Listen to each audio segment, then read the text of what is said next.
Florida police are now investigating a case of extreme bullying online. It all began after an 11-year-old girl posted videos on YouTube.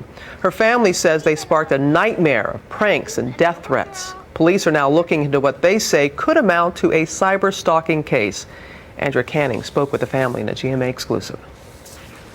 My life, okay? Jessie Slaughter's jaw-dropping YouTube videos are so controversial. You know what? I'll pop a Glock in your mouth and make a brain slushy. They've made her the victim of death threats at just 11 years old. You know what? To say that you guys have ruined my life. No, I would never think it would got to this point. Now speaking only to GMA with her parents, Jean and Diane, it's the first time the 7th grader has been out in public since her videos ignited a firestorm. I will post some in the bar.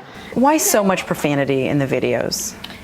It's just, I had no words running through my mind. It was all done live, and that was just a way to get out my anger. Slaughter says she turned her webcam into a weapon in retaliation over online postings about her alleged sexual history. And if you guys consider and freaking label me, then you guys are the actual posers, and I'm not a poser. Not helping matters, her father joined in with a tirade of his own. This is from her father. You bunch of lying, no good punks.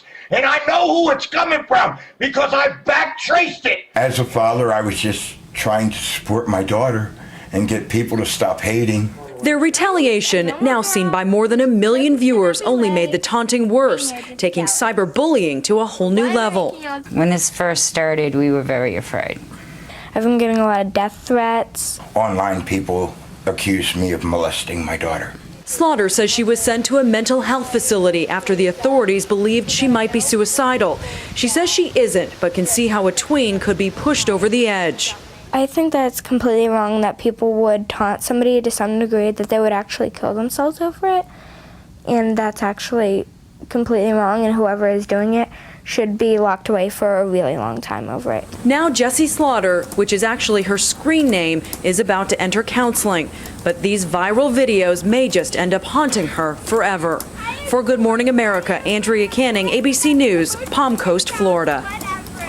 And again, she was using her screen name, not her real name. Joining us now to talk about what parents and families can do to deal with extreme cyberbullying, we have our internet security expert, PARRY AFTAB, joining us from, looks like you're in San Francisco this morning. Good to see you, PARRY. And family therapist. Always good to see you too. Great. And family therapist Terry Real is here with us in the studio. Where do we begin? Oh man, what a case. What a case. It's just amazing. And PARRY, I know that you have spent a lot of time looking into this, but this just seems so out of control. Well, I run StopCyberbullying.org, as you know, Robin, and the internet safety charity Wired Safety. And a lot of kids are frustrated, and their parents are frustrated, so they don't know what to do. And sometimes you get things like this. But when you do this, you're the next cyberbully. So what we need to do is teach parents what to do and teach kids what to do when it happens. Well, let's teach parents right now what to do, because you saw her father, this little 11-year-old's father, on video too, screaming. His daughter is crying. Tell us the proper way to respond to cyberbullying. Absolutely. Stop, block, and tell. You teach your kids to stop and not answer back, not reply, not post anything online.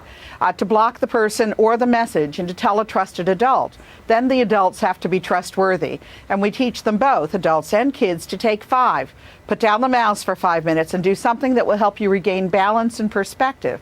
At some point, we need to have an adult in charge. Yeah, we do. Well, Terry, I know you're sitting over here just wanting to weigh in. Yeah, I mean, this is about violence breeding violence. You know, the whole culture of kids, and I know it's been said before, but rap music, the way she speaks about putting a Glock in somebody's mouth, it's about retaliation breeding retaliation on all sides, but the whole thing just gets so blown up because of the internet.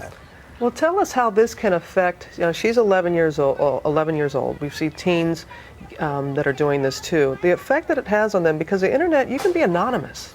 That's the go point. After people. You know, it's a double-edged sword, because the victim has no privacy and the bully can be anonymous. So it blows up on both sides. You have kids posting things on Facebook that they shouldn't be posting, and then you have thousands of people responding. Just the sheer weight of the number is a trauma to the kid. We heard at the end of Andrea's piece that this young girl is going to get some counseling, which is good to hear. What advice do you have for her and her parents? Well, first of all, prevention is worth a pound of cure. There are programs to mind what your kid is watching. Take a look at the kid's history on the computer. Talk to your child about it.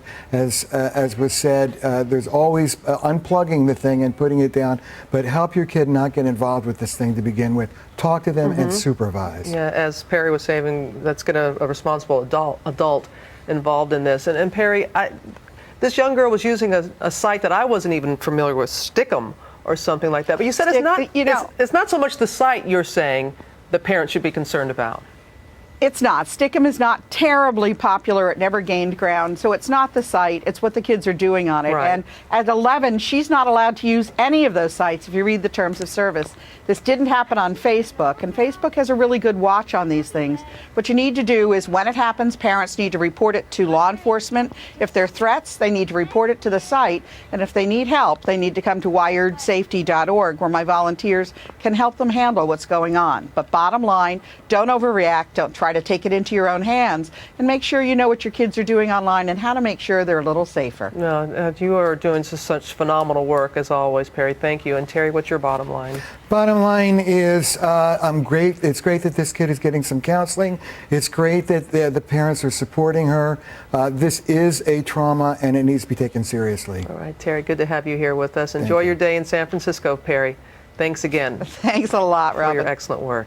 And for advice on what age to start talking to your children about cyberbullying and more tips about having that conversation, which you so desperately need to have, go to our website, abcnews.com/GMA.